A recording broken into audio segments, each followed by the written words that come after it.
मुंढवा जमीन गैरव्यवहार प्रकरणी दिग्विजय पाटील विरोधात चार्जशीट दाखल झालाय। पुणे पोलिसांकडून दिग्विजय पाटील विरोधात आरोप निश्चित करण्यात आले।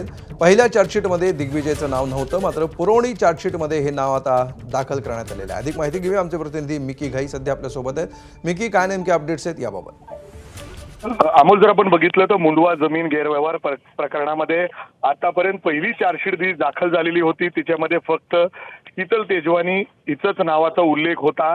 मात्र आज जी एक अटॅचमेंट जोडण्यात आलेली आहे कोर्टामध्ये 272 पानांचा हा चार्जशीट आहे, ज्याच्यामध्ये दिग्विजय पाटील हे अर्थातच पार्थ पवारांचे चुलत भाऊ हे अर्थात लागतात, त्यांच्या नावाचा देखील उल्लेख त्या ठिकाणी आहे। मीडिया कंपनीचे ते पार्टनर देखील आहेत।